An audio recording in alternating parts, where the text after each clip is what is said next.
धर्मधारा सामाजिक अध्यात्म विचार।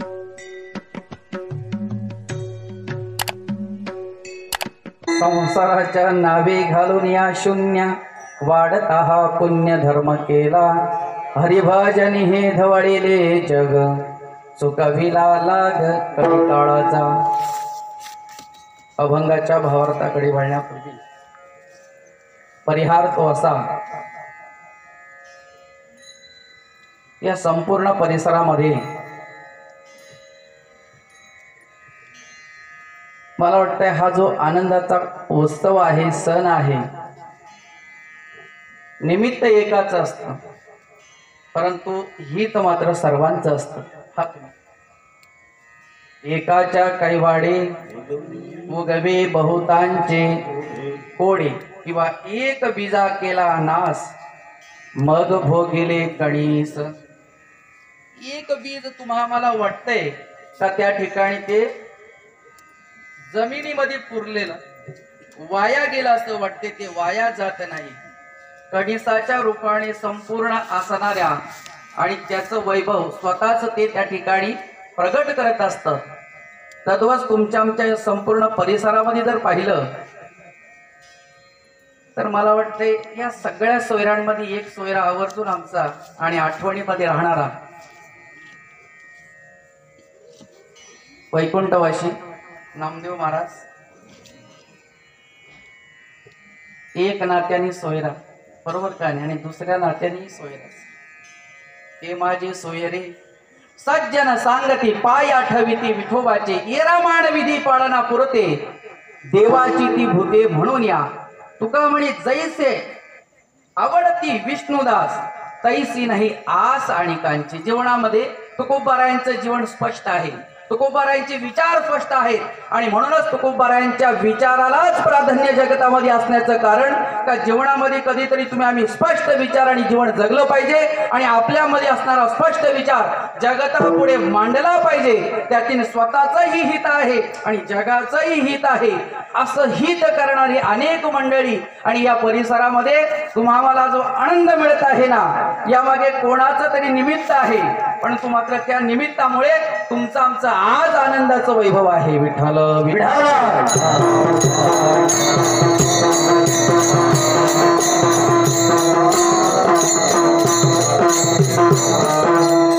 एक सोयरा, आता दुसराही सोयरा, मित्राचा सोयरा म्हणजे माझा सोयरा, तर का नाही। नारायणम नमस्कृत्यम नरचैवम नरोत्तमम अशी असणारी आमची जोडी आहे। नराचा समुदाय गण, नाथ महाराजांना विचारा, नाथ महाराज स्पष्ट सांगतात, नराचा समुदाय घड त्याची नार म्हणती जाण, त्याचे अयन म्हणजे स्थान आणि नारायण म्हणती आत्मयास। नारायण नाव उगाच पडत नाही, तर काहीतरी गॉड गिफ्ट ज्याला म्हणते ना, ते असल्याशिवाय तुमच्या आमच्या प्रत्येकामध्ये काहीतरी एक वेगळं विशिष्ट ठेवलेलं आहे भगवंतानी, फक्त ते तुम्हाला ओळखता आलं पाहिजे। मी नेहमी सांगतो, तुमच्या आमच्यामध्ये प्रत्येक जीवामध्ये भगवंताने विशेषत्वाने एक गुण चांगला ठेवलेला आहे आणि त्या गुणाची वृद्धी जीवनामध्ये झाली रे झाली, नव्हे नव्हे तो गुण आपल्यामध्ये काय आहे हे जर आपल्याला कळालं आणि त्या गुणाची वृद्धी केली, तो गुण तुमचाही उद्धार करणार, तुमचाही उत्कर्ष करणार आणि जगताचाही उत्कर्ष करणार, फक्त तो ओळखता आला पाहिजे। विठ्ठल विठ्ठल।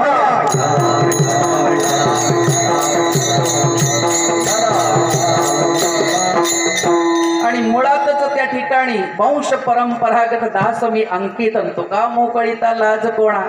पिढी जी घडते ना अशी घडत नाही, तुकोबाराय सांगतात, पहा तुम्ही, वंश परंपरेने चालत आलेला जो परमार्थ आहे ना, परमार्थ जर तुमचा आमचा सत्य असेल तर त्या ठिकाणी परमार्थाला कुठल्याही प्रकारची बाधा येत नाही, हे तुमच्या आमच्या असणाऱ्या या संपूर्ण हजेरीवरून कळते।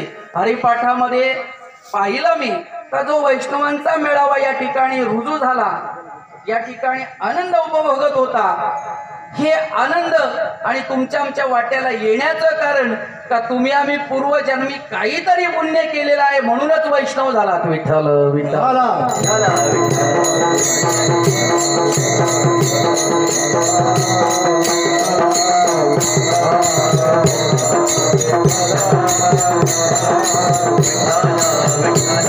विशेषत्वाने वैष्णव वारकऱ्यांबद्दल बोलत असतो काही ना त्याचं म्हणजे टोकाची भूमिका वाटत जरी असली तरी खांद्यावर पताका वारकऱ्याची आहे, बरोबर का नाही?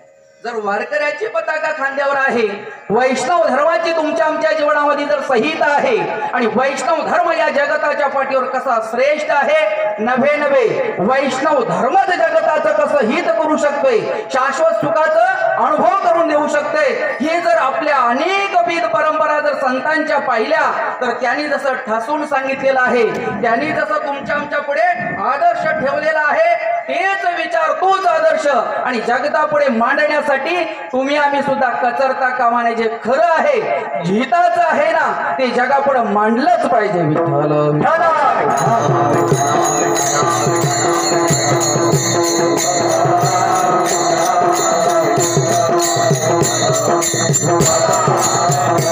देव नावाची संज्ञा मला वाटतं या जगामध्ये जर खऱ्या अर्थाने रूढ जर कोणी केले असेल तर वारकऱ्याने केलेली आहे, वैष्णवाने केलेली आहे. विसरता कामा नये. पाहतो कोण विचारत होतं त्या ठिकाणी निर्विकार देते एक आहे की एक तुकोबाराय सांगतात, नाही तरी तुझं कोड पुसते. देवाला सुद्धा आणि त्या काळामध्ये विचाराला कोणी तयार नव्हतं. कोण पुसत होतं? निर्विकार स्वरूप असणाऱ्या भगवंताला, ज्याला रंग नाही. पहा तुम्ही तुकोबाराने विचारा, रंग नाही, रूप नाही, नाही वर्ण छाया, रंग नाही, रूप नाही, नाही वर्ण छाया, रंग नाही, रूप नाही, नाही वर्ण छाया, रंग नाही, रूप नाही, नाही वर्ण छाया, एक रघुराया, निर्गुण निराकार, एक रघुराया, निर्गुण निराकार, एक रघुराया,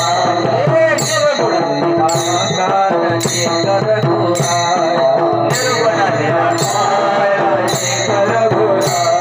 रंग नाही, रूप नाही, नाही वर्ण छाया, रंग नाही, रूप नाही, नाही वर्ण छाया, रंग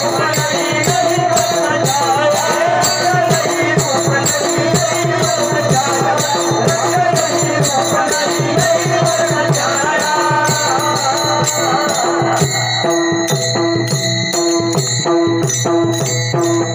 त्याला रंगही नाही, बरोबर का नाही? रूपही नाही, छायाही नाही, रंग नाही, रूप नाही, नाही वर्ण छाया. कुठल्या वर्णामध्ये आहे कळत नव्हता, कशा रंगाचा आहे माहित नाही, रूप कसं माहित नाही. मग अशाबद्दलचं प्रेम तरी कसं तयार होईल? त्याच्यावर प्रेमच नव्हतं. त्या देवाला असं वाटलं का तिथपर्यंत कोणीतरी जाईल, पण कोणीही गेलं नाही. पहा तुम्ही, जुनाट जुगादीचे नाणे तुकोबाराय नाटामध्ये सांगतात, लोबले होते पारखेपणे, ठाव चळणे चुकविला. जुनाट जुगादीचे नाणे बहुत काळाचे ठेवणे. एक नाही तर बऱ्याच वर्षापासून देव सगुण झाला तरी त्या ठिकाणी दूर होता आणि दूरची वस्तू जी आहे ती काळी दिसते, बरोबर का नाही? अनादी बहु काळा तुकोबाराय सांगतात, अनादी काळापासून चितपत पडलेला जो देव आहे, निर्विकार स्वरूपातून आकाराला आला, परंतु त्या आकारापर्यंत पहिल्यांदा जर कोण पोचला असेल तर वारकरी पोचलेला आहे. कोण पोचलेला असेल तर वारकरी. त्या देवाला कोणी ओळखत नव्हता. वैष्णव त्याच्या जवळ गेला आणि वैष्णव गेल्यानंतर देवाने आपलं दुःख त्याच्या समोर मांडलं.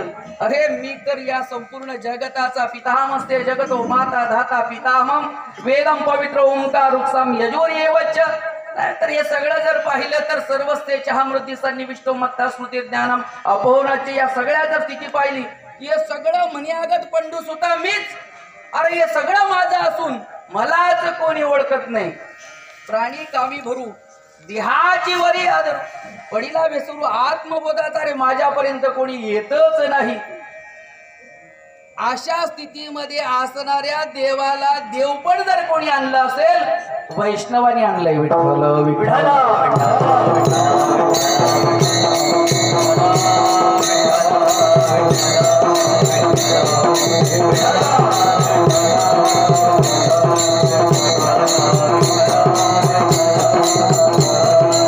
काय केलं असेल पहा तुम्ही.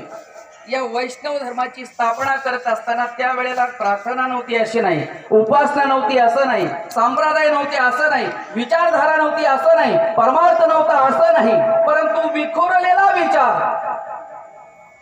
आणि त्या विखुरलेल्या विचारामुळे न एक वस्ते वचर प्रमाण त्या ठिकाणी शास्त्राच्या नियमानुसार सांगितलं. तर एकाला जमत नाही. कानडीने केला मराठी एकाचे उत्तर एकाचे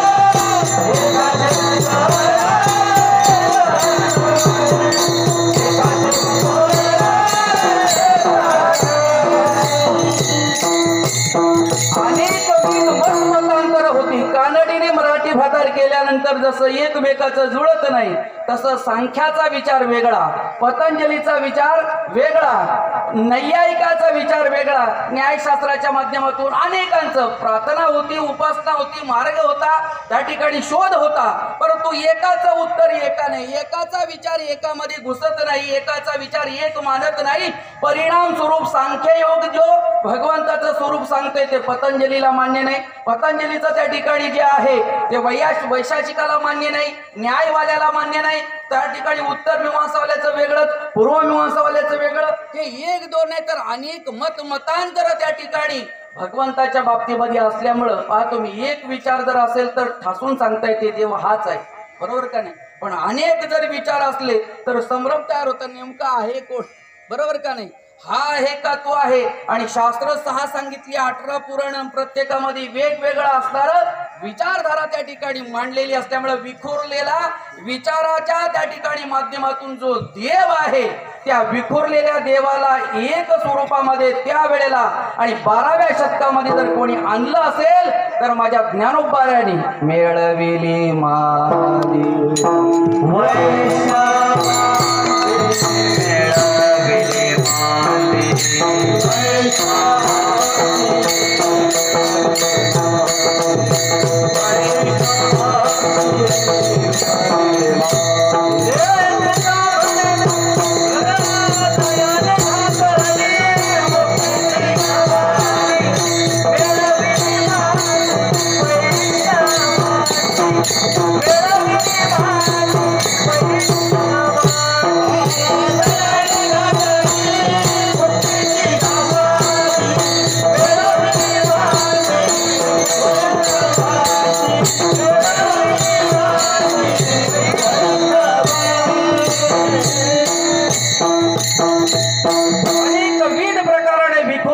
विचार आहे हा विचार त्यावेळेला संघटित केला, विचार एक दशेला आणला, एक स्थितीला आणला आणि एक रस केला. आणि एक रस केल्यानंतर सगळ्या असणाऱ्या विचाराचं एकाभिमुख नाम जर काय झालं असेल तर वारकरी वैष्णव. आणि या वैष्णवाची असणारी जी सुरुवात आहे 12व्या शतकामध्ये खऱ्या अर्थाने ज्ञानोबाऱ्याने मूर्त मेळ त्या ठिकाणी रोवली. आणि रोवल्यानंतर पहिल्यांदा काय केलं असेल, मेळविली मांदी. वैष्णवाची त्या ठिकाणी ही वैष्णवाची मांदियाळी त्या ठिकाणी उभी केली. आणि उभी केल्यानंतर देव ठरला गेला, त्या ठिकाणी देव निश्चिंत त्या ठिकाणी ठरला गेला. आणि देव ठरल्यानंतर त्याची उपासना कशी आहे हे निश्चिंत केलं जातं. त्या ठिकाणी देव ठरला गेला, देवाची उपासना त्या ठिकाणी कशी करावी हे सगळं एक सुसूत्रीपणा. आणि जर त्या ठिकाणी पहिल्यांदा कोणी आणला असेल देवाच्या माध्यमातून तर वैष्णव आणि वारकऱ्यांनी आणलेला आहे. विठ्ठल विठ्ठल.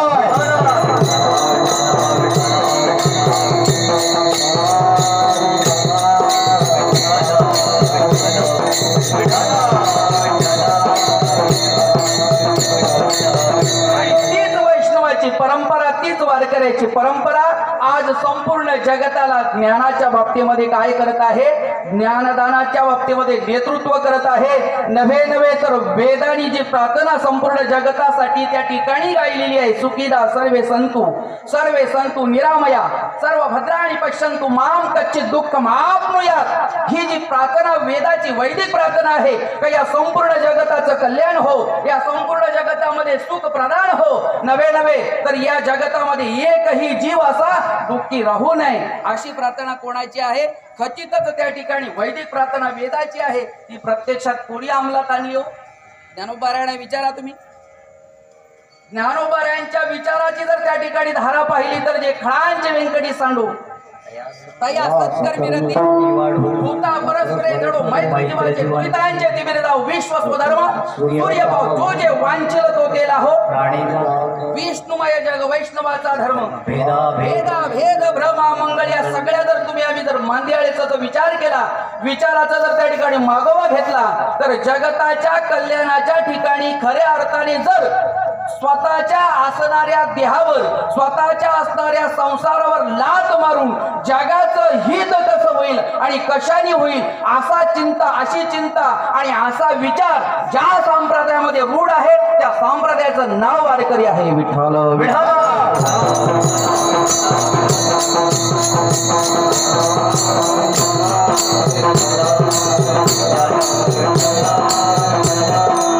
मला वाटतं नुसता एकच विचार आहे असं नाही. मी ठसून सांगत असतो. वारकरी 4 अक्षर आहेत पहा तुम्ही. वा नाम वास्तविकता, क नाम त्या ठिकाणी कर्तृत्व प्रधानता, री नाम त्या ठिकाणी ऋणमुक्तता आणि त्या ठिकाणी वारकरी कर्तव्य दक्षता त्या ठिकाणी ऋणमुक्तता आणि रममाण स्थिती पहा तुम्ही. वास्तविकतेशी जो रममाण आहे आणि रममाण होताना आपल्या कर्तव्याचं पालन करून जीवनामध्ये जी ऋणमुक्त अवस्था आहे असं जीवन जगणारा जर कोणी असेल तर तो वारकरी. पहा तुम्ही वास्तविकता तुमच्या आमच्या जीवनामध्ये तुमच्या आमच्या वारकऱ्याला काय शिकवलेलं आहे. शिकवण जर तुम्ही आम्ही पाहिली तर तुम्ही आम्ही कोणाचे अंश आहात हे त्या ठिकाणी तुकोबारायांनी अनेकविध प्रकाराने स्पष्ट केलेलं आहे. तुकोबारायांना विचारलं तुकोबाराय तुमचं नाव काय तेवढ्याला तुकोबाराय सांगितलं नाही मी वासुदेव तत्वता. कोण येईल विचारिता वासुदेव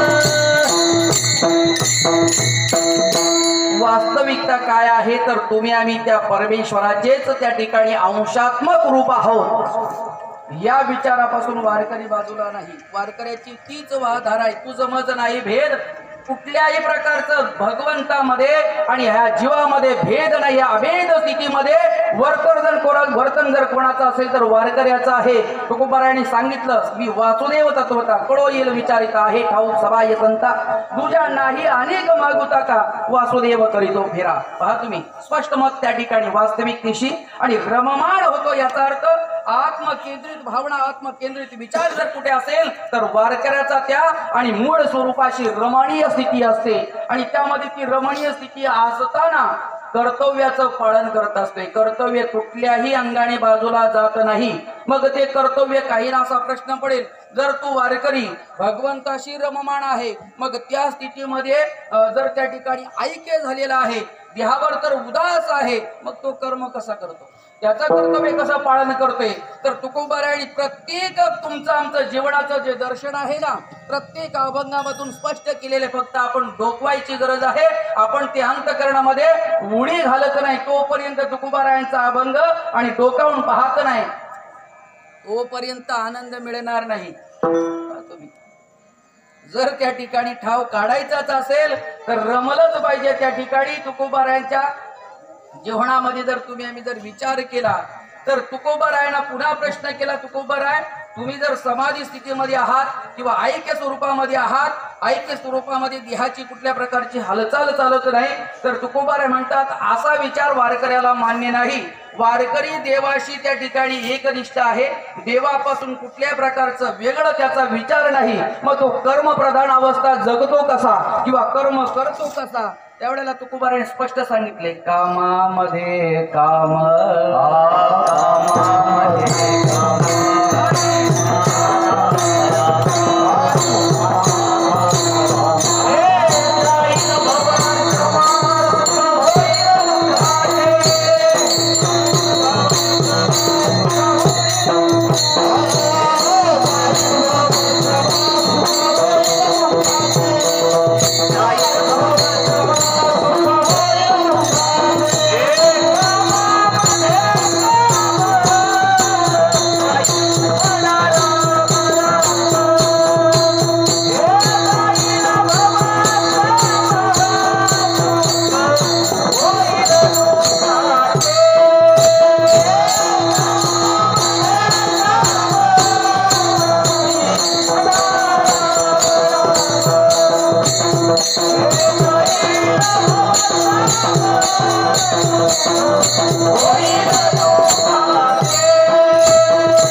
वारकरी कर्मप्रधान अवस्था सोडत नाही. एकही वारकऱ्याला किंवा एकही वैष्णवाला असं कधीच सगळे जर वाङ्मय पाहिलं संतांचं तर त्या ठिकाणी कर्तव्य सोडायला सांगितलं नाही. याचा अर्थ कर्मप्रधान अवस्था वारकऱ्याला मान्य आहे. भगवंताशी रमणीय स्थिती वारकऱ्याची सतत आहे. त्या ठिकाणी कुठल्याही प्रकारच्या वास्तविकतेपासून वारकरी बाजूला नाही. आणि हे जीवन जगत असताना जे देव ऋण आहे, शास्त्र ऋण आहे, तुमच्या आमच्या देहाचं ऋण आहे, हे सुद्धा ऋणकरी जे आहेत ना, देवाचं ऋण, शास्त्राचं ऋण, गुरुचं ऋण, देहाचं ऋण, हे सगळं आपोआप गळीत गात्र होते, फिटली जाते. पहा तुम्ही, ऋणमुक्त अवस्था हे करत असताना अशी संहिता, अशी नियमावली आणि अशी तुमची आमची असणारी साधना वैष्णवाला लावून दिलेली आहे का त्या वैष्णवाला त्याचं कर्म करत असताना कुठल्याही प्रकारे देवापासून एक क्षण बाजूलाही नाही.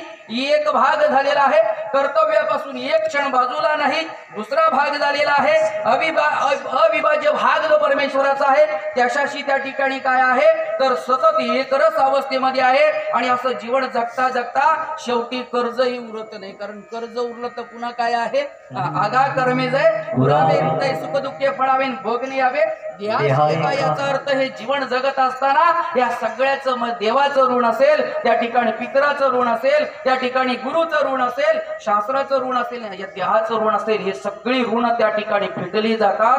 अशी सुलभ, सोपी आणि सहज आचरणीय असणारी साधना म्हणजे कोणाची असेल तर वारकऱ्याची. विठ्ठल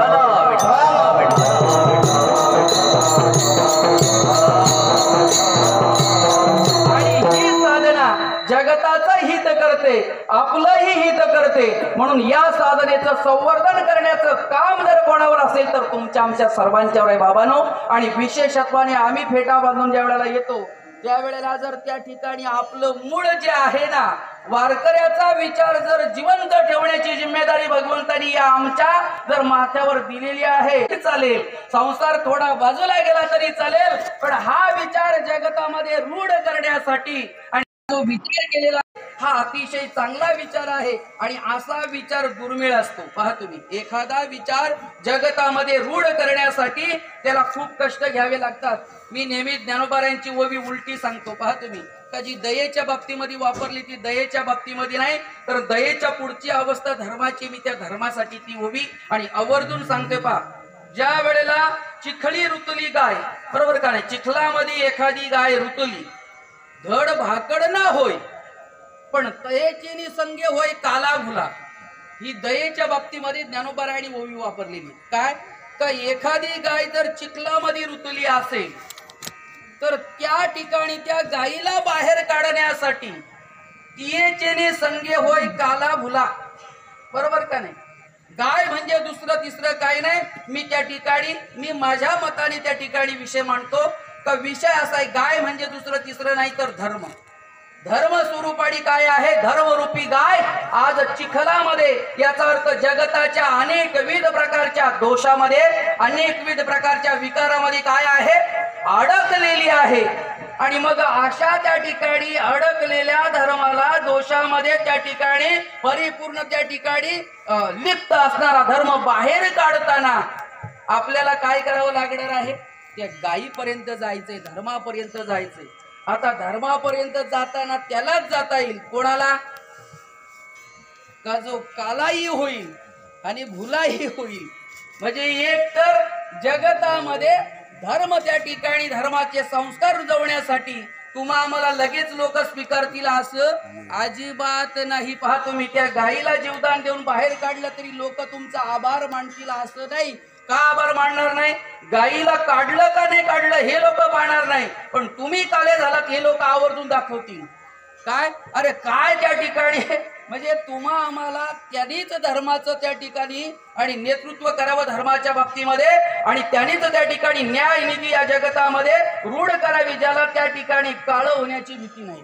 आणि काळं झालं तरी दोष त्या ठिकाणी जरी आले तरी दोषाचं परिक्षालन त्या ठिकाणी करण्याचं सामर्थ्य ज्याच्यामध्ये आहे तोच परमार्थ रुजवू शकतोय, तोच परमार्थ टिकू शकतोय, आणि तोच संतांचा विचार पुढे घेऊन जाऊ शकतोय.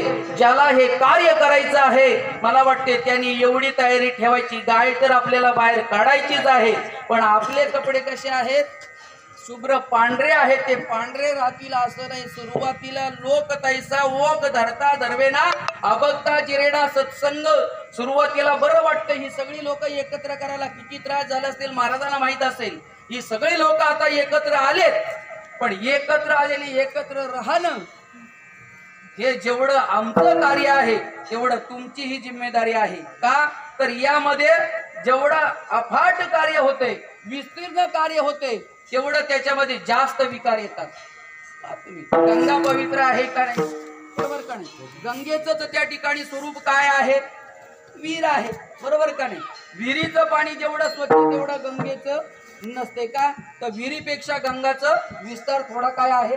मोठा आहे. बरोबर का नाही? त्याच्यामुळे आपण गंगेच्या पाण्यापेक्षा विहिरीचं पाणी लगेच स्वीकारतोय. त्यापेक्षा नळाचं पाणी अजून त्या ठिकाणी गाळून येतंय. बरोबर का नाही? जेवढा आकार कमी विकार कमी. आकार वाढला विकार वाढणार. आता या मूळ स्रोत जर पाहिला पाण्याचा तर समुद्र आहे. येतंय पाणी कोणी? अजिबात पित नाही. का आकार वाढला का विकार जास्त वाढणार आहे. आणि हे मी आवर्जून का सांगत आहे का त्याचा स्वानुभव मी घेत आहे. का जिथून मूळ त्या ठिकाणी संस्थापक त्या धर्माचं त्या ठिकाणून जिथून विचार आला तिथे विकाराने प्रादुर्भाव केलेला आहे. याचं कारण मी एकांता शोधल्यानंतर कळालं, अरे समुद्रापासूनच सगळ्यांची या जलाशयांची उत्पत्ती आहे, पण समुद्राचं पाणी स्वीकारत नाही. का तर त्याच्यामध्ये विकार असण्याचं कारण वाढल्यामुळं विकार होते. पण मी तुम्हाला विनंती करून सांगते बाबांनो, जसं जसं हे विस्तीर्ण होईल ना विकार ही तेवढ्या प्रमाणाने प्राबल्य करतील. पण जेवढे विकार प्राबल्य करतील त्या वेळेला आजच्या कीर्तनाचा शब्द लक्षात ठेवा का काहीतरी भोईर महाराज इथं येऊन सांगून गेलं, बाकी काय परमार्थ करायचा कसा करायचा तो करून घ्या. पण या असणाऱ्या आनंदामध्ये जसं कुठल्याही प्रकारचा मिठाचा खडा पडता कामा नये, आणि पडला तर ज्याचा त्यांनी गळून घ्या. म्हणजे एखाद्याला मान मिळत नसेल त्यांनी त्याच्या घरीच ठेवून द्या. बरोबर का नाही? काहींना पान मिळत नाही तर ते पान खिशातच ठेवून द्या. कारण मान पान या सगळ्या ज्या गोष्टी आहेत ना इथंच परमार्थ अडला जातोय. सुरुवातीला खूप आनंद वाटतोय, पण नंतर मात्र यामध्ये विकार होतात. कृपया विनंती आहे, अतिशय चांगला विचार या ठिकाणी तुम्ही प्रगट केलेला आहे, नव्हे नव्हे तर रूढ केलेला आहे. हा विचार अबाधित ठेवण्याची शपथ तुम्ही आणि या भगवंताच्या चरणी, ज्ञानोबाराच्या चरणी, तुकोबाराच्या चरणी स्वतःला वाहून घ्या.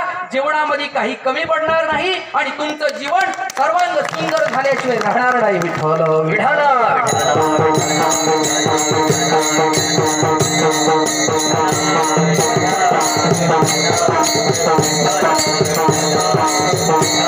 एवढा एक विचार ठेवा. आपण अभंगाकडे वळूया. विठ्ठल विठ्ठल.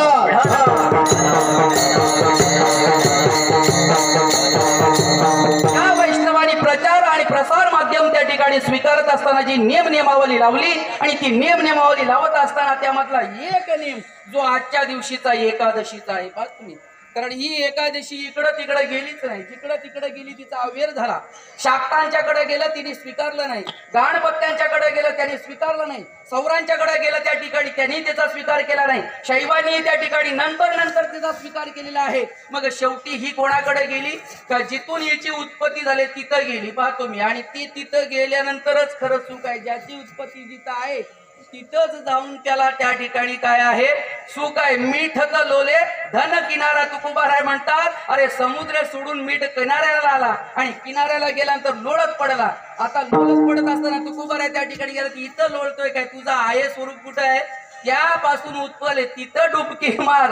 त्या ठिकाणी तिथं डुबकी मारली तर तू त्या समुद्रा एवढाच. तुका म्हणे तुकोबाराय सांगतात का नाही त्या ठिकाणी, लवण मिळविता नव्हे सारी तानी राळे लोहे सारी तानी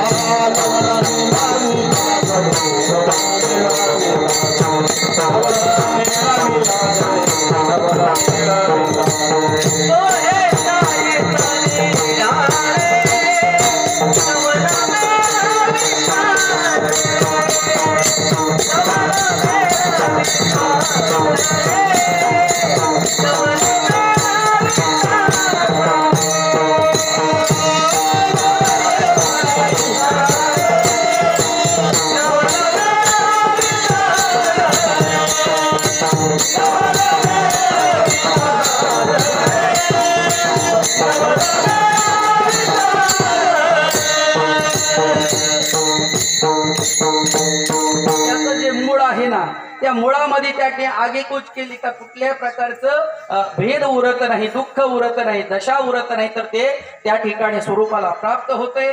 तसं ही एकादशी उत्पन्न झाली कुठून, तर विष्णूच्या तेजातून तयार झालेली ही एकादशी होती.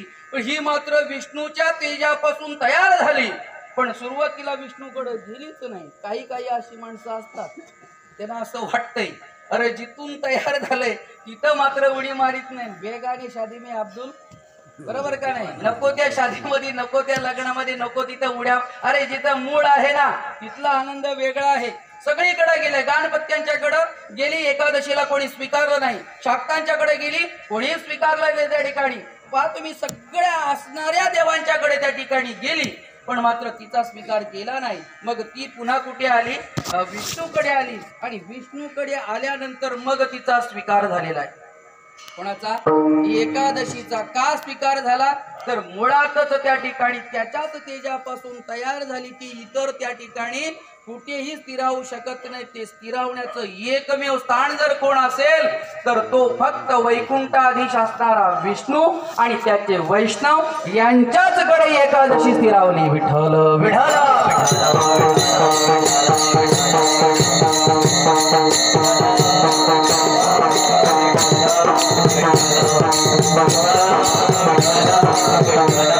मी नेहमी सांगतो, पहा विचार कुठे कळत नाही किंवा पुस्तकामध्ये लिहिलेले नाही, ते तुम्ही आम्ही ज्या वेळेला त्याच्यामध्ये काहीतरी शोधण्याचा प्रयत्न करतोय त्यावेळेला ते मिळत असतात. पहा तुम्ही, या सगळ्या ज्या वस्तू आहेत ना, या वैष्णवांच्याच कडे येण्याचं कारण काय, वैष्णवांचा देव काय, पांडुरंग परमात्मा, बरोबर का नाही. हा आला कुठून,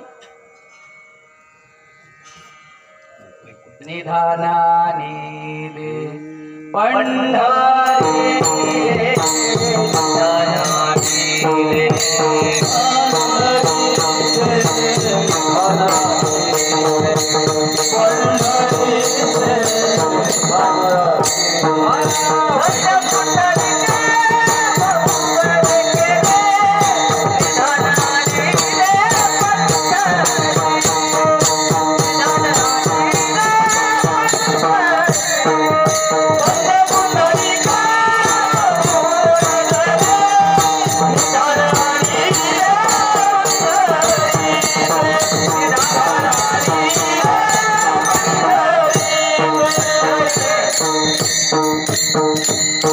निधान म्हणजे ठेवा धन, धन्य पुंडलिके बहुबरे केले, निधान आणिले पंढरी. याचा अर्थ पंढरीचं ते नव्हतं, मग होतं कुठलं, नेमकं होतं कुठलं, वैकुंठीचा देव आणिला भुतळा, धन्य तो आगळा पुंडलिक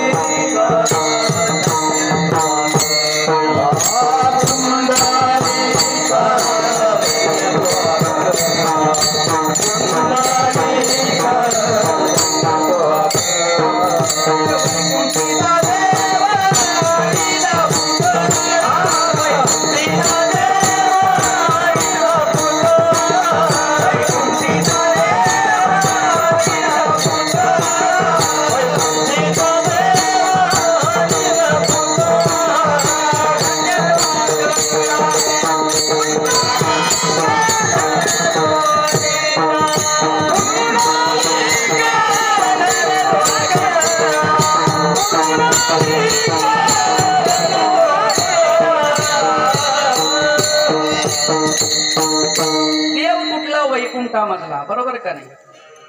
तुम्ही आम्ही तुमच्या आमच्या गळ्यामध्ये जी तुळशी तुम्ही आम्ही धारण करता, ही तुळशी कुठली आहे हो? विठ्ठल विठ्ठल.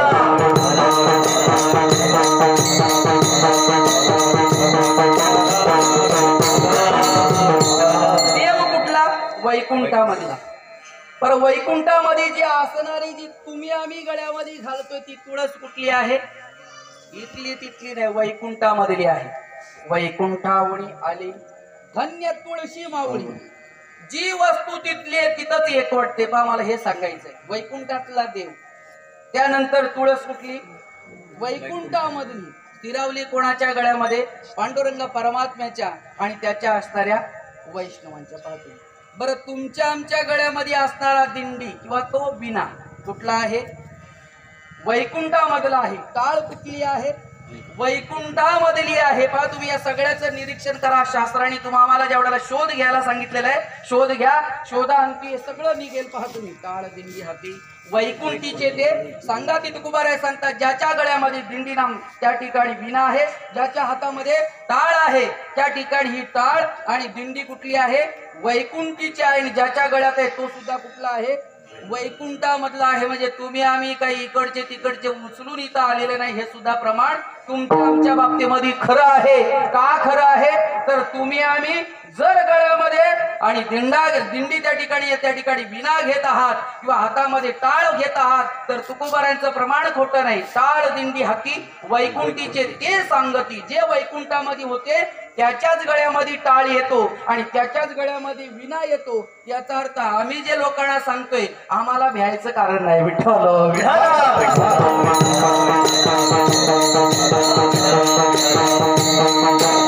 सगळ्या वस्तू त्याच ठिकाणी एकवटल्यात. पहा, देव कुठला? वैकुंठातला. तुळशी कुठे? वैकुंठातली. टाळ कुठली? वैकुंठातला. विना कुठला? वैकुंठातला. मृदुंग कुठला? हा मृदुंग मध्ये सापडला. कुठे? कैलासामध्ये येता येता सापडला.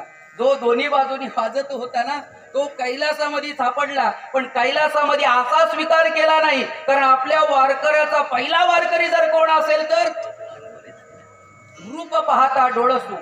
पहा तुम्ही, सुंदर पाहता गोपवेशू, महिमा वर्णिता महेशू, श्री मस्तकी वंदिला. पहिला वारकरी अजूनपर्यंत डोक्यावर ठेवलेला आहे. कोणी? या पांडुरंग परमात्म्याने. पहिला वारकरी कोण आहे? सांब सदाशिव आहे. आणि मग त्यांनी काय केलं? या वारकरी संप्रदायाला हे दिलं. तुम्ही जे जे वारकऱ्याचं आहे तेच स्वीकार्य आहे. आणि मग असं होता होता होता शेवटी वारकऱ्याचे दोन उपवास आले. कोण? वार व्रत एकादशी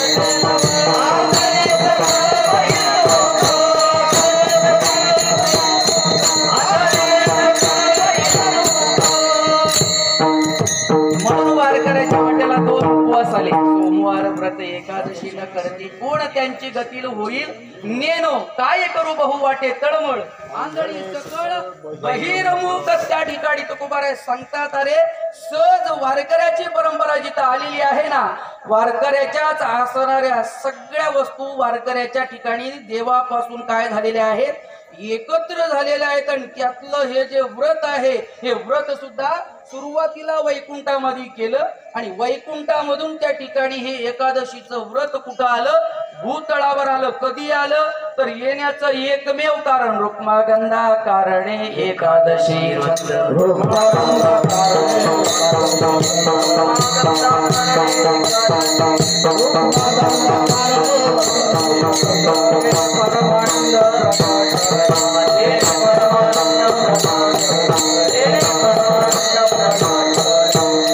कोणाला एकादशी माहिती नव्हती. इंद्रच चोरायला आला. कुठे? फुलं, रुक्मागंधाच्या असणाऱ्या बागेमध्ये फुलं चोरताना त्या ठिकाणी सूर्योदय व्हायला आणि त्या ठिकाणी सहज त्या ठिकाणी त्याचं विमान अडायला एकच वेळ झाली. विमान अडण्याचं कारण जे त्या ठिकाणी बागायत रक्षण करणारे होते त्यांना थंडी लागली म्हणून त्यांनी काय केलं, थोडीशी अग्नी पेटवली. आता अग्नी पेटवली ती नेमकी कुठली? बरोबर का नाही? वांग्याचा आपण काय म्हणतो ते कुट्टा, बरोबर का नाही? काळा कुट्टा जो आहे ना तो पेटवला. मला फक्त एवढाच विषय अजून सापडला नाही त्याचा त्याचा धूर एवढा घातक आहे का जो देवाचं विमान अडवू शकते. कोणाचं?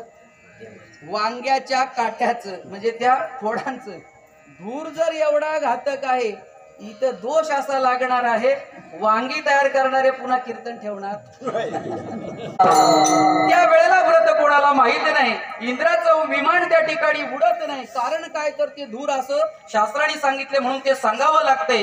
अंत त्या ठिकाणी शोध अजून घेतला नाही. गेल्याचं कारण नाही, कारण शेतकरी मरेल त्याच्यामुळे हे कोणी सांगत नाही. मी फक्त वरच्यावर तुम्हाला सावध करतोय, बाकी काय सांगणार नाही. हॅलो विठ्ठल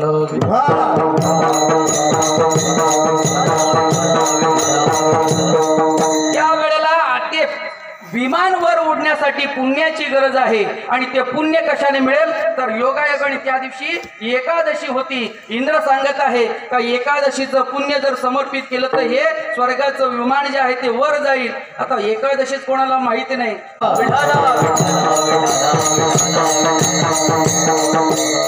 योगायोगाने म्हणजे त्यांनी जाणून बुजून किंवा कुठल्या प्रकारचं व्रताचं आचरण केलं नाही. एकादशीला फक्त तिला उपवास घडला, घरून हाकलून दिलं होतं पतीने म्हणून आणि तिला सहज बोलवलं शोधून त्या ठिकाणी आणि मग त्या ठिकाणी संकल्प केला, विमान उडला. मला फक्त विषय एवढा मांडायचा आहे का त्या दिवसापासून आणि इकडं आपल्याकडे काय झाली एकादशी रुक्मागंधापासून त्या ठिकाणी एकादशीच्या व्रताचं आचरण वैष्णवांना चालू करावं लागलं. नवे नवे तर ज्ञात झालं त्या पुण्याचा प्रभाव काय असतो एकादशीचं. रुक्मागंधापासून किंवा त्याच्या राज्यापासून आतापर्यंत ते चालत आलेलं आहे. रुक्मागंध प्रभू रामचंद्राच्या मला वाटतं 3-4 पिढ्या अगोदर पासूनच त्या ठिकाणी रुक्मागंधाचं राज्य आहे. म्हणजे कृतात्रेताच्या अगोदरचा जो विषय तिथून हे व्रत चालत आलेलं आहे. विठ्ठल विठ्ठल तुम्ही आम्ही जे व्रत करता त्याचं काय त्या ठिकाणी महात्म्य जर पाहिलं तर खूप सांगतात. ऐका व्रताचे महिमान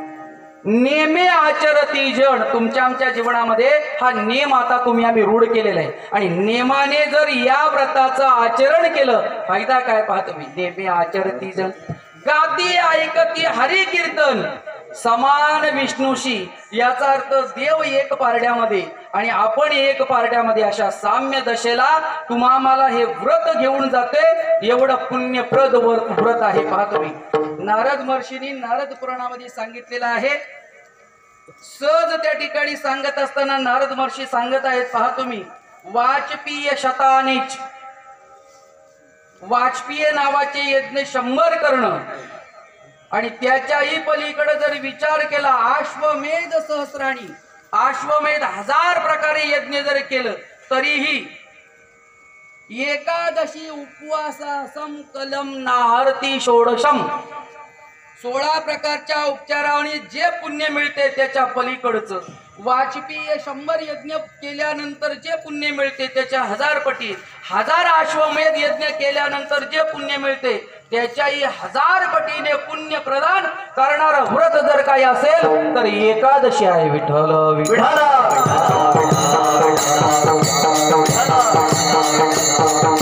म्हणून कोणीतरी देवाला विचारलं नाथ महाराजांनी भागवतामध्ये विचारलं देवा मला फक्त एवढं सांगा काय का तुमच्याकडे हे सगळेच भक्त आहेत ना अर्थार्थी जिज्ञासू ज्ञानी भरतर्षभा सगळ्या प्रकारचे अर्थ आहेत अर्थार्थी ज्ञानी आहेत बरोबर का नाही. हे सगळ्या प्रकारचे भक्त आहेत पण एवढे जर त्या ठिकाणी वैकुंठामध्ये मावतील याची गॅरंटी बरोबर का नाही. पण आता जर मावत नाही पण काहीतरी खास माणसं जवळ ठेवावीच लागतात का नाही बरोबर का नाही. मंत्रिमंडळामध्ये काही त्या ठिकाणी सगळा पक्ष त्या ठिकाणी जरी त्या ठिकाणी खासदार 530 असतील पण हे किती आहेत ते बरोबर का नाही.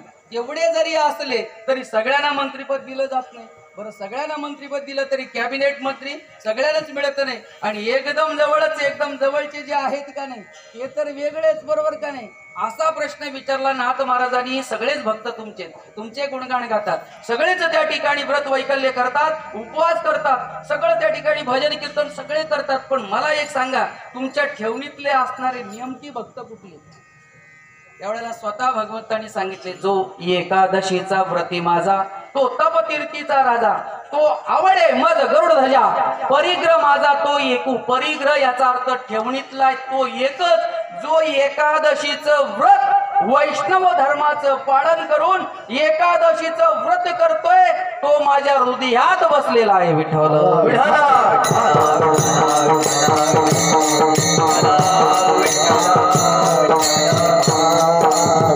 आता तुम्हा आम्हाला देवाच्या हृदयामध्ये जागा मिळण्यासाठी हा नियम आहे.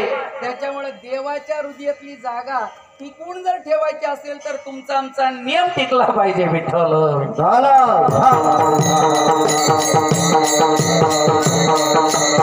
एक भाग सांगितला आहे आणि दुसरा भाग असा सांगितले पहा तुम्ही. शास्त्रकार सांगतात, विष्णू एकादशी, तुळसी, विप्र, गावो आणि गंगा षडते मोक्षदायिनी. हे 6 पदार्थ जीवाला मोक्ष देऊन जातात. किती? 6. त्यामध्ये एक विष्णू, याचा अर्थ वैष्णव विष्णूचे भक्त आहेत. विष्णूचं नाम तुम्हाला आम्हाला मोक्ष प्रदान करणार आहे. एक. दुसरं एकादशी, मोक्ष प्रदान करणारे. तिसरं तुळशी, तुम्हाला मोक्ष प्रदान करणारे. चौथं सांगितले विप्र, नाम ब्राह्मण, नमो ब्राह्मण देवाय, गो ब्राह्मण हिताय च जगत हिताय, कृष्णाय गोविंदाय नमो नमा. असं जे म्हटलेलं आहे त्याचं कारण असं आहे का त्या ठिकाणी ब्राह्मण हा त्या ठिकाणी मंत्र उच्चारणी पवित्र असल्यामुळे त्याला भूदेव म्हटलेला आहे. या भूतळाचा फक्त तो त्या लायकीचा ज्याला म्हटलंय नाही तसा पाहिजे. नाहीतर ज्ञानोबा आहेत ब्राह्मण होते पण त्यांनीच त्यांची लायकी काढलेली. मी असं बोलत नाही ओगम, मी भोगम कधी बोलत नाही.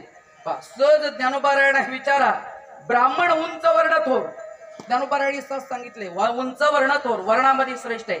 पण माझे शास्त्री नाही तत्पर. तो जर माझ्या शास्त्रामध्ये तत्पर नसेल, तो जर एकादशीच करत नसेल, ब्राह्मण असून आपल्याला सांगते ती बरोबर का नाही, करत नसेल, त्याचा मी पदर लागून येते. याचा अर्थ त्याला मी सावळीला सुद्धा उभा करत नाही. ब्राह्मण वर्णाबद्दल द्वेष नाही, फक्त ब्राह्मणाचा आचार जर श्रेष्ठ असेल तर देव बाजूला. आम्ही ब्राह्मणाला अगोदर देव स्वीकारतो, त्याच्या दर्शनाने आम्हाला मोक्ष आहे, ही वारकऱ्याची धारणा आहे. आम्ही द्वेषते नाही. तुम्ही स्पष्ट सांगत असतो, कारण जे आहे ते उघड बोलणं हे आम्हाला त्या ठिकाणी सहज शिकवण असल्यामुळे आमचं बोलणं उघड असते. त्यामध्ये गाय, ही गाय जर पाहिली तर तुम्हा आम्हाला दुसरं तिसरं काय नाही, गायीचं जे दर्शन आहे ना, तुम्हा आम्हाला मोक्ष प्रदान करणार एवढं तुमच्या आमच्या हिंदू संस्कृतीमध्ये आणि त्या गायीला अनन्यसाधारण महत्व आहे. फक्त दुर्भाग्य असं आहे आता ती पोचत नाही आपल्याला, बरोबर का नाही. आणि म्हणून तुमच्या आमच्याकडे असणारं जे गोधनाच्या रूपाचं धन आहे ती निघून चाललेलं आहे. आणि त्यानंतर गंगा, तुमच्या आमच्या गंगा आता तुम्ही आम्ही काय केलेलं आहे, कुठेतरी बुजवून आणि गंगेला त्या ठिकाणी काय करतोय, थांबवण्याचा प्रयत्न करतो नाही. जीवनामध्ये गंगा मिळाली, स्नान करा, मोक्ष मिळल्याशिवाय राहणार नाही. जीवनामध्ये गायीचं दर्शन झालं, सहज त्या ठिकाणी गोमाता म्हणून दर्शन घ्या, तुम्हा आम्हाला मोक्षाला कारणीभूत ठरल्याशिवाय राहणार नाही. ब्राह्मण तुमच्या आमच्या घरामध्ये आला, ब्राह्मणाला भूदेव म्हणून त्या ठिकाणी त्याचं आणि सहज त्या ठिकाणी नमस्कार करा, तुमचं आमचं कल्याण झाल्याशिवाय राहणार नाही. आणि तुळशी, एकादशी आणि विष्णू हे तर तुमच्या आमच्या वारकऱ्याचं काय आहे, व्रतच असल्यामुळे हे तर आपल्यापासून बाजूला जात नाही. पण विशेष फायदा काय, हे 6च्या 6 तुमच्या आमच्या जीवनामध्ये आले तर तुम्हा आम्हाला मोक्ष प्रदान करते. आणि मोक्ष प्रदान करणार व्रत नामाच एकादशी. विठ्ठल विठ्ठल.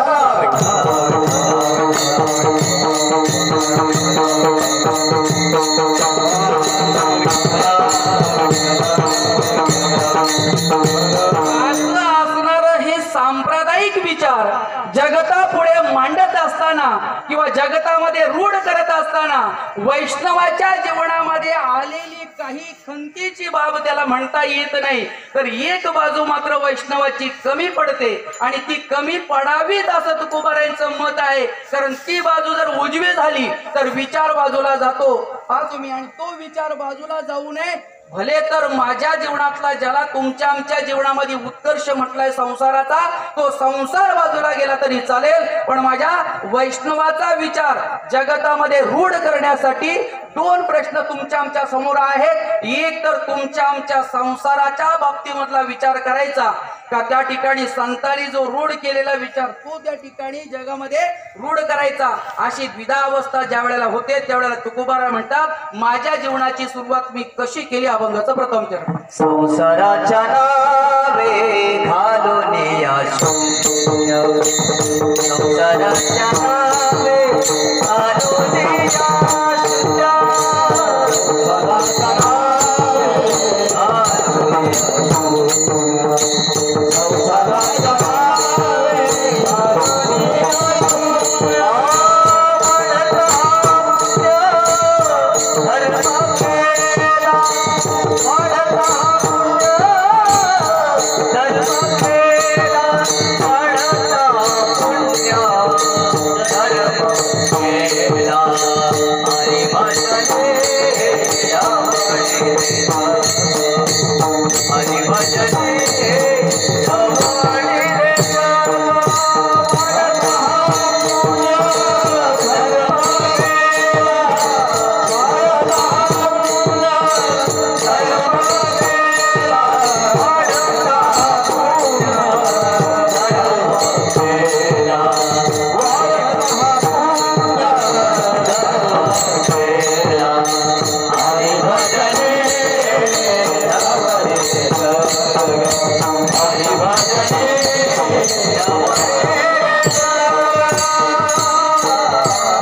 मी या भूतळावर ज्या वेळेला आलो त्यावेळेला प्रत्येक जीव येताना काहीतरी विचार घेऊन येतो आणि तो विचार जोपर्यंत आपल्याला स्फुरत नाही तोपर्यंत त्या विचारावर जीव केंद्रित होत नाही. पहा, सुरुवातीला 22 वर्ष तुकोबारायांच्या जीवनातली संसाराच्या अंगाने गेली का तर तुकोबारायांचं येणं जे आहे ना ते येणं निश्चित होतं आणि एक विचार घेऊन तुकोबाराय आले होते. आलो म्हणे तुका मी नामाचा धारक, आलो आलो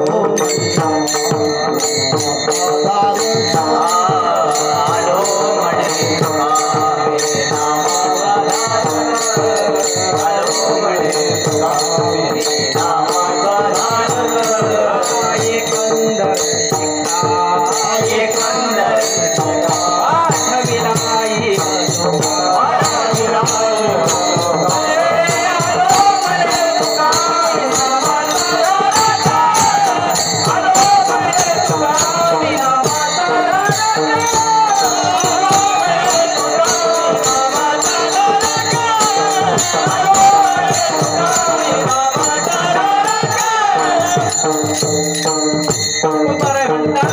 आलो म्हणे तुका मी नामाचा धारक, एकंदर शिक्का पाठविला हे लोका. आलो म्हणे तुका मी नामाचा धारक. तुकोबराय येताना विचार घेऊन आले होते परंतु 22 वर्षापर्यंत त्या विचाराला थोडस आवरण आलं होतं. कुठलं? संसाराच्या रूपाचं असणारं आवरण. त्या आल्यामुळं परिणाम असा झाला का जो विचार कुठेतरी बाजूला राहत होता आणि शेवटी ज्या वेळेला 22व्या वर्षी तो विचार त्या ठिकाणी प्रकर्षाने बाहेर आला आणि ज्या वेळेला प्रकर्षाने बाहेर आल्यानंतर कळाला अरे मी तर आलो कशासाठी. आलो म्हणे तुका मी नामाचा धारक, एकंदर शिक्का याचा अर्थ मला प्रमाणित करून पाठवलेला आहे. असं तसं अनऑथराईज अजिबात नाही. शिक्का मारून पाठवलाय. कुठून? वैकुंठामधून. तुकोबाराय म्हणतात मला प्रमाणित करून पाठवलंय का या जगामध्ये नामाची साधना काय करायची आहे? रूढ करायची आहे. नव्हे नव्हे तर नामाची साधना संपूर्ण जगातामध्ये प्रस्तावित करायची. त्याच्यासाठी मी आलोय. पण 22 वर्ष मात्र तो विचार माझा कुंठित झाला आणि ज्या वेळेला तो विचार प्रकर्षाने जागृत झाला त्यावेळेला तुकोबाराने पहिली क्रिया जर काय केली असेल तर संसाराच्या नावे लगेच शून्य ठेवला. पहा तुम्ही, एक भाग आहे विठ्ठल विठ्ठल विठ्ठल.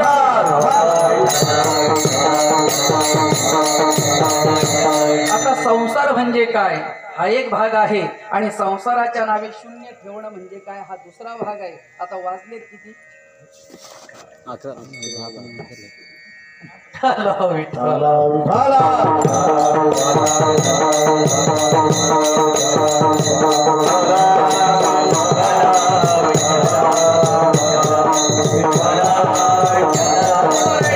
का ठेवला असेल?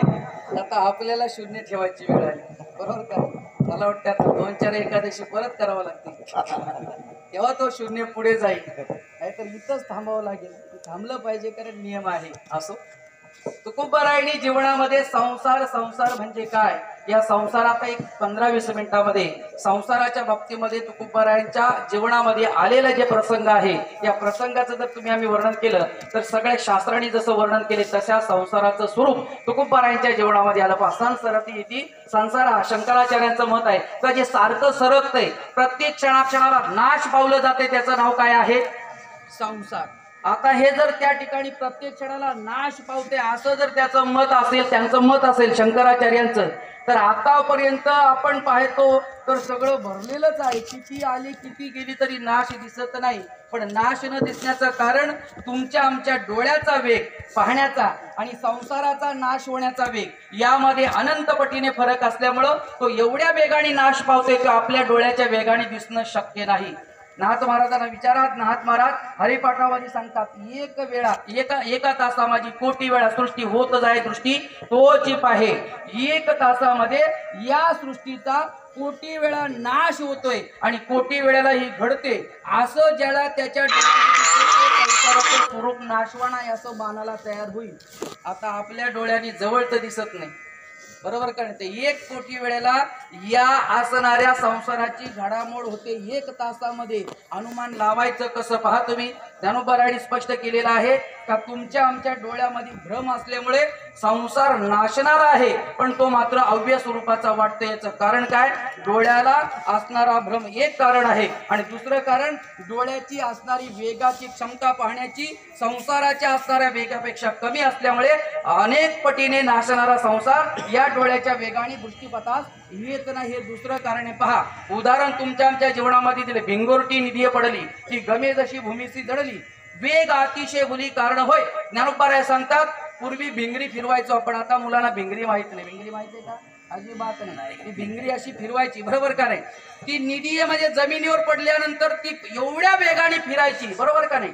एवढ्या वेगाने फिरायची, ती एवढ्या वेगाने फिरते पण फिरते अशी दिसते का? ती स्थिर आहे अशीच दिसायची का नाही? ज्यांनी ज्यांनी भिंगरी फिरवले त्यांनी सहज ते पाहिलेली क्रिया आहे. काय का भिंगरी निधी पडली याचा अर्थ जमिनीवर पडल्यानंतर तिला वेग दिला का ती एवढ्या वेगाने फिरते. ती वेगाने फिरते पण फिरण्याचं तिची क्रिया कळत नाही. दृष्टीच्या पलीकडे तिचा वेग असल्यामुळे त्या दृष्टीच्या वेगाने ती त्या ठिकाणी आकळली जाते, स्थिर वाटते. कुठे? जमिनीवर स्थिर वाटते. ती स्थिर आहे का? फिरते का नाही? पण का दिसत नाही? तर त्याचं कारण तिचा वेग फिरण्याचा अतिशय आहे, वेग आहे आणि आपल्या डोळ्याचा वेग याच्यामध्ये अंतर असल्यामुळं काय आहे?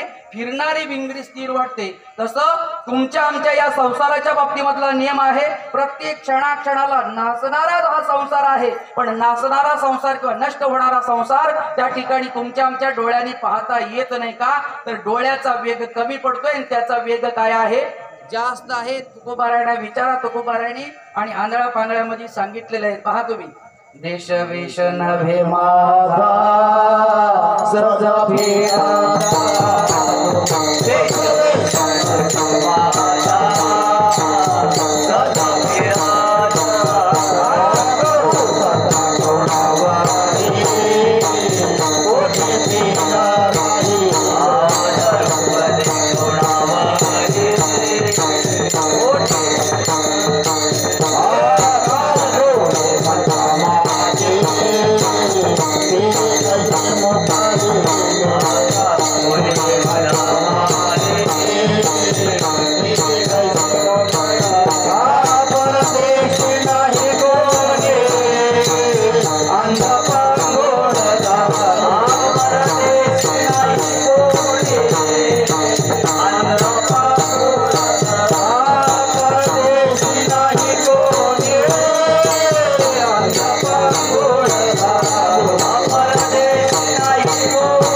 नव्हे माझा.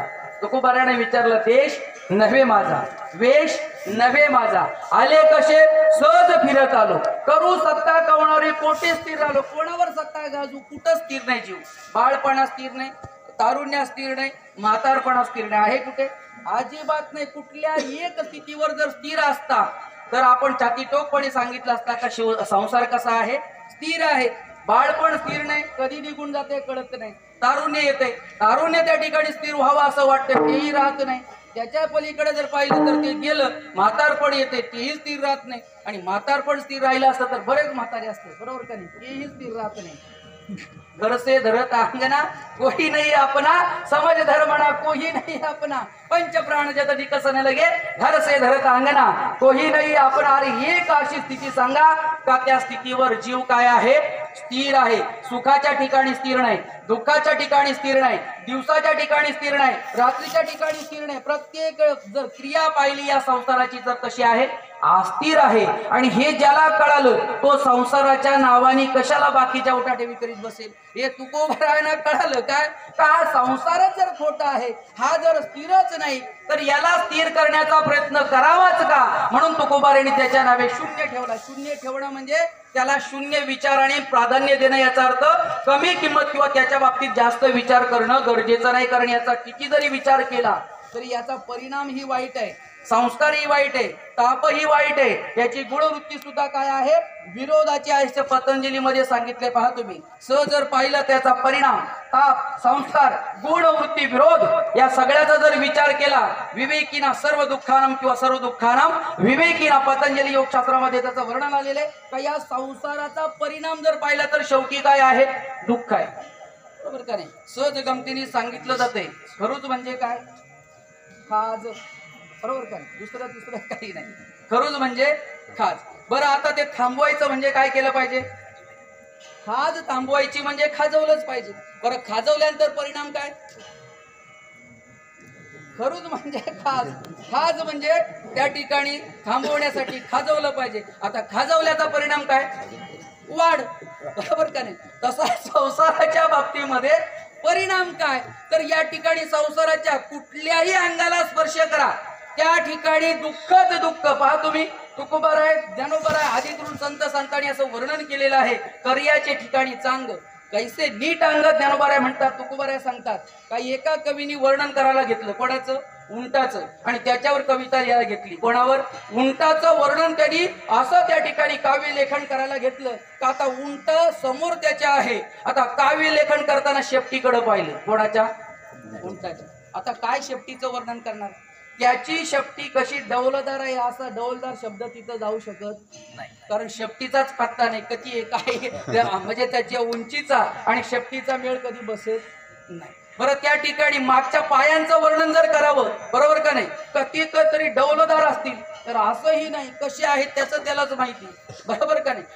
त्या ठिकाणी एक तरी अंगाचं तो कवी शेवटी वैतागला ना, म्हणतो उंट बाजूला राहू दे, का याचं वर्णनच होऊ शकत नाही. पहा तुम्ही, त्याच्या पायाचं वर्णन करायला गेलं तरी कुठल्या प्रकारचं सुसंस्कृत पाय नाही, पुढचे तर जाईच मागचे नाही, शेपटी नाही.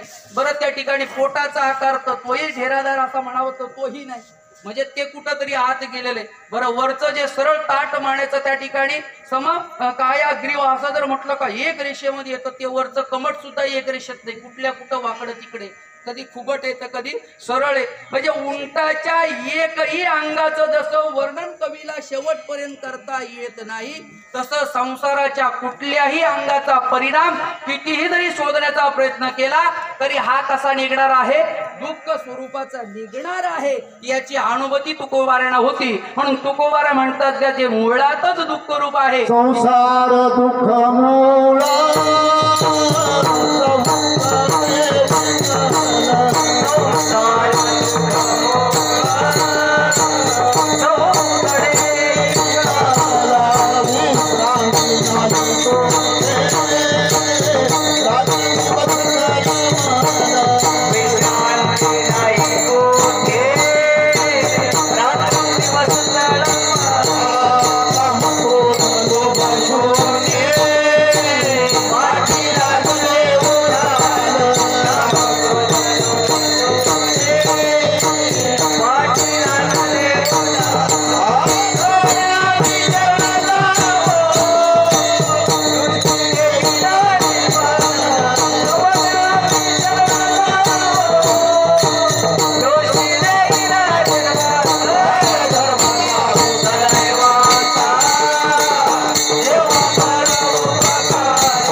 परिणाम जो आहे संसाराच्या बाबतीमध्ये शेवटपर्यंत काय आहे?